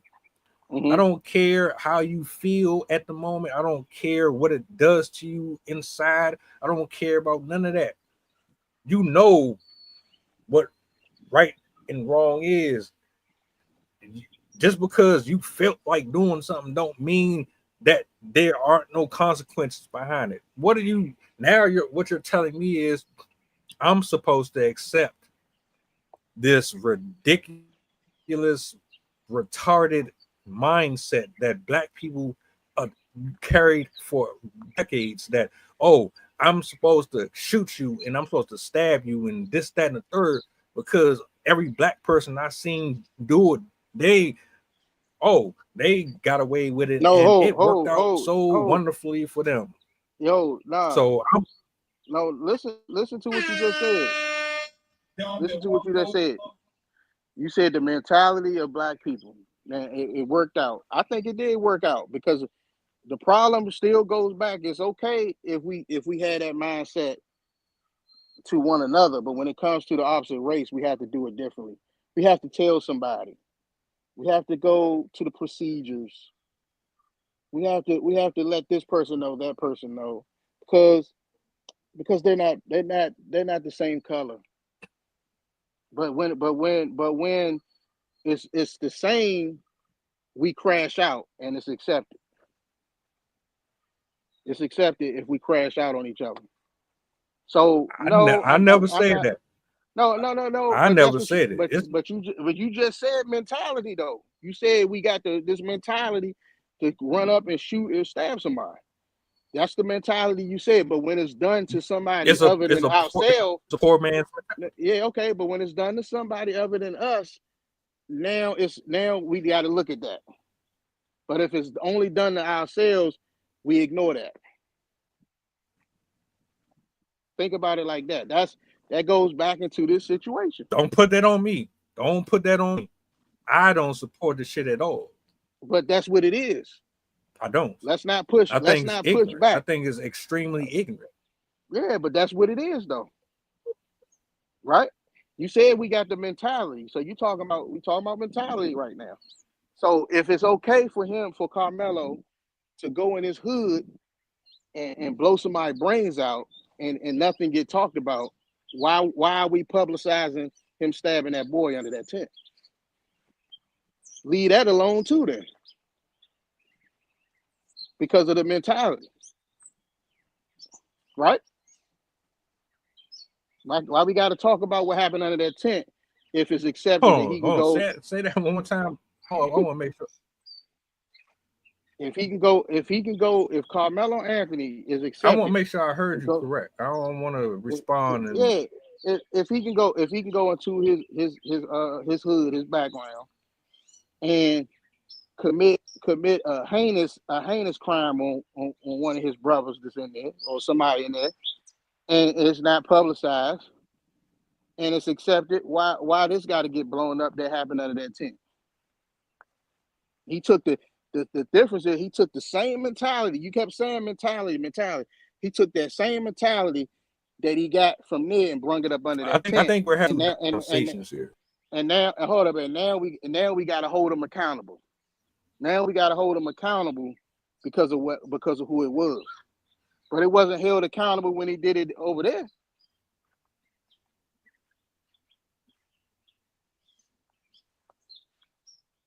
So let's stop trying to sweep under the bridge that is not a black and white thing. It's perceived black and white. And we ain't gonna act like that ain't what people looking at, because that's what they looking at. If he was another color, that incident that happened under that tent wouldn't be exposed like this. And that's just what it is.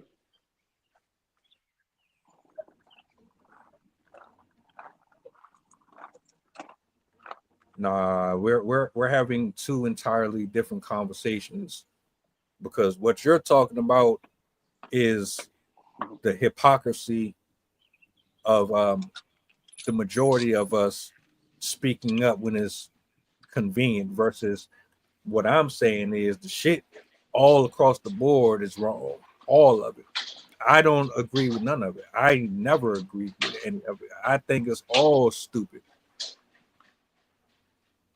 I never supported tit for tat. I've never adopted that ideology whatsoever. The Bible says we don't do eye for eye. God is the one who gets revenge. He's the one who steps in and handles the issue. But oftentimes we remove him from the problem and we take things into our own hands. That's what I'm talking about. I'm talking about as a collective on both sides. A mentality, right? And I also believe, since we're touching on this topic, same scenario. If Karmelo Anthony wasn't his tone, would it be blown up like this? Or would they say but they say he need to go spend some time in a mental institution. How come ain't nobody saying that mental health? Why ain't nobody talking about mental health? I think that play a role in this situation, just like the LSU football player we just talked about. Nah, but because it's heinous and all of that, we're gonna give him the electric chair. We're gonna put him away. Everything is wrong. You said right or wrong. So it shouldn't make a difference if Karmelo Anthony was black or white. If he did that to that boy under that tent, you ride that lightning. Wrong is wrong. But that's not what everybody perceived it to be. You see what I'm saying?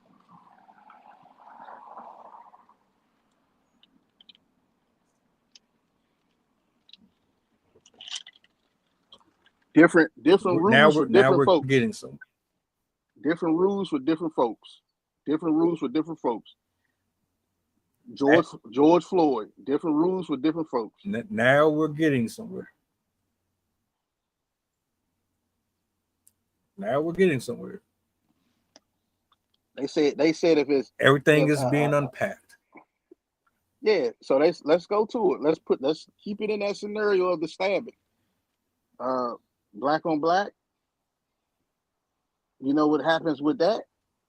White on white. We know what happens with that. You'll say somebody's mental is off, and you know that's not normally them. We're gonna give them some time in there. They not gonna have them ride that lightning. They ain't gonna say what we talk about in this situation. They not gonna be talking about no damn self-defense. They ain't gonna be saying none of that. Let's keep it all the way a crispy buck.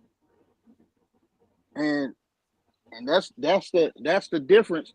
The only thing I got to say about it really now is that it's just my summary of it is just it happens on both sides of the spectrum, but it's just harder to digest the outcome the way it happened.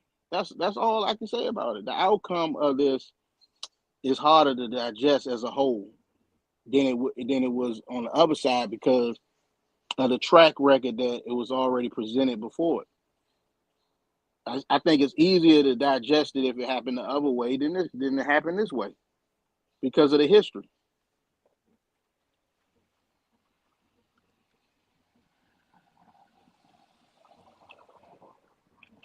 Look, we can go back and forth over this all day and speculate on what was missed and what wasn't heard and this, that, and the third. The bottom line is this.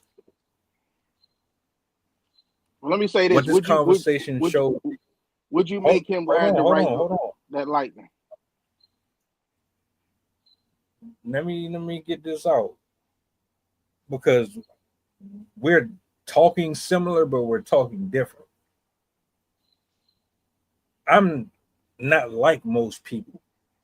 I don't see color. I see asshole the same way I see beautiful spirit. So if you commit a crime, take your ass to jail. I don't care who you are. I don't care if you're a baby sucking on a pacifier and your stroller ran into somebody and they fell down a flight of steps. I don't care about none of that. What I do want to acknowledge here is what you said, and that there is a huge disconnect. The dish perfect by a long shot, and it probably never will be. There's flaws everywhere in this country. There are people doing more time than the people who should be doing the most. It's been like that for a while. That doesn't. Bottom line is, just because it's happening doesn't mean that it's right. Just because you say, oh, that's what they're doing, that doesn't mean that I'm supposed to accept it or be okay with it. No, it's not acceptable. It's not cool. It's not something that we're supposed to just go along with just because. No, I know the fuck not. Wrong is wrong, right is right on both sides. I don't care if the media wants to push this agenda. I don't care if people in general want to make it be this or that. If it's a black on black crime, it should have the same respect on it as if it was a white on white or an Asian on this or whatever. All of it should be treated the same. All of it. I'm putting on record. But that's not reality though. It might not be the that. reality, but that's it might not be the reality, but it's the truth. The reality doesn't mean that it's the truth. What the reality is, they're lying. They're lying to us. They're manipulating us. They're instigating. They're pushing agendas. They're making us fight each other and all types of shit. That's the reality. The truth is, nah. The truth is, everybody should be held to the same standards. If I was a judge, and I'm not gonna linger on this very long, I'm gonna close these thoughts. Like, if I was the judge, you're not about to get favoritism from me because you're black. You're not about to get favoritism from me because you got a nice body and you probably sucked the bailiff off or whatever. I don't care. I'm looking at what's in front of me, and what's in front of me shows me that you're a danger to the public.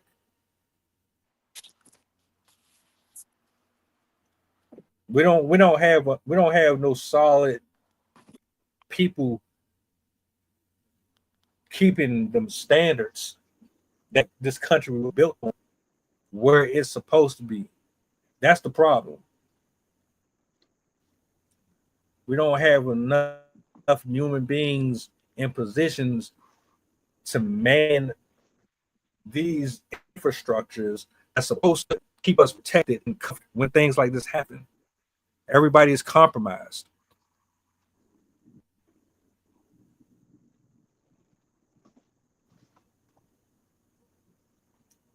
My own ears, you heard two parallels to this conversation, All right, how you doing? He's speaking on something that has been conditioned to make us think that that's what we're supposed to be. And I don't accept it.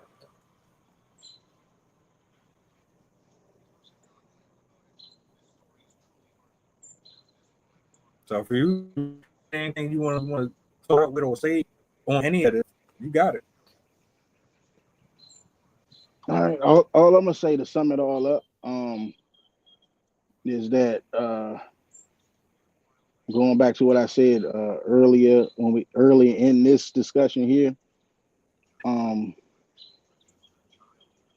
would if I was his parent, you know what I'm saying, I wouldn't, because I think that came up too about was his parents pushing the narrative of him coming to do this assault to this boy. That's what's being discussed. That's what's been thrown out there too. So no, I don't. I feel like he shouldn't have did that. He shouldn't have took that weapon. He shouldn't have took that weapon to that school, to that track meet. And if it was that bad of a deal, something was wrong with his mental health. I'm gonna go back to mental health on this. Something had to be wrong with his mental health. That should if you come from a 2-parent household, which most kids grow up without. Let's put that on the table too. Most kids don't have that balance. So, they kind of fucked up coming up. It's still, with that balance between mom and father, he should have known not to do that, to do what he did. I'm gonna say that from a parent standpoint, because I know I wouldn't never tell mine to handle it the way that went. Somebody messing with you, or you having an altercation or a situation with somebody. No, I'm not going to tell you to end the person's life. No, you could have handled it a different way. It's sad when something like this happens, because the people that you don't talk to, the people that you don't go to let them know you got a problem, is the same people that actually gotta be there when it's a problem. So starting with the parents, and then the families and friends of both of these young men. So with that being said, we got to do better with solving conflicts, people. We got to solve conflicts better than that. You know what I mean? So you won't have to face the reality of what's out here.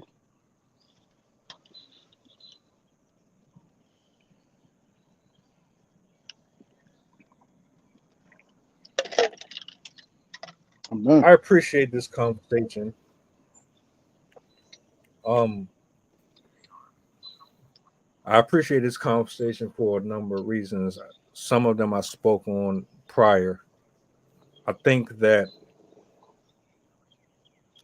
if we're going to get anywhere with this and actually change anything, we're going to have to remove the borders that are restricting us from seeing the perspective of another person. Empathy needs to be reinstalled into the mindset of human beings. We need to acknowledge the fact that there are things that are completely out of order. Context matters. And death, violence of any nature, any criminal activity, bigotry, any of it, all of it should be held to the same standards that it would be held in any culture, any religion, in any community. The leaders that are over us, they either need to go or they need to be held responsible for creating the chaos that brought us to this conversation today. Because the very fact that I can read and hear someone talk so freely and confidently about being ghetto, ratchet, or constantly being in survival mode and using it as an excuse to get away with doing things that causes the family to be completely imploded from within, it disturbs me and it bothers me to the very core that people support it and advocate for it on a regular basis as if it was something that's supposed to be normal. So shout out to you, bro. Shout out to Jenny. Shout out to the 42, 43 people that pulled up in here, man. I don't know how y'all feel about this. Do you agree with anything that was said here? Disagree?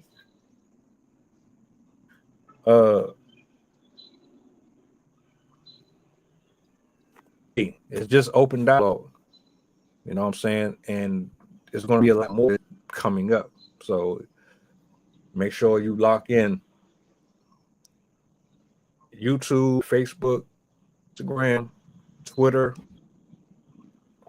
That's where you'll find me at. And we back this week. So make sure y'all lock in. This is still WrestleMania weekend. Night two. We did predictions yesterday. Yeah, this is night two. Again, I won't be watching it. I know you're going to be watching it. So you enjoy the show, bro. Anything you want to close out with before we? Yeah, I'm leave? just going to ask: are you still standing on your predictions from the show we did yesterday? Is it still the same, or you want to rebuttal before we kick off? Absolutely.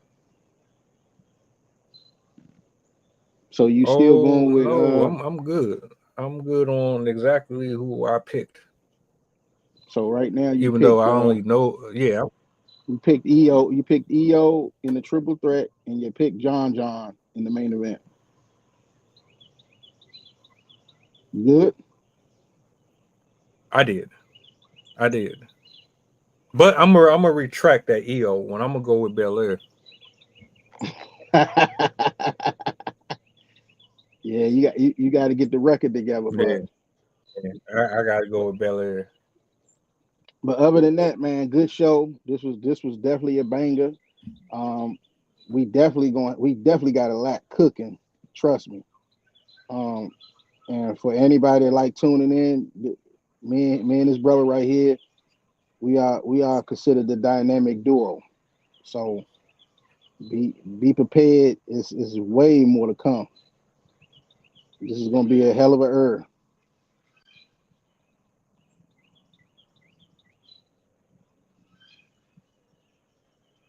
Oh yeah, well, make sure y'all lock in. If y'all have any topics, anything you want to see us cover up here too, because I follow tweets, I read, and I'm pretty much responding to everybody. You know, if you got anything that you want to see us talk about up here, hit me up on whatever platform you see me at. I'm there. Outside of that, man, y'all enjoy the rest of y'all evening, man. I'm about to hop in the shower, check me some messages, and prepare myself for this week. Happy Easter to everybody. Thank you for the condolence. Happy Easter. Yeah. You still them ones.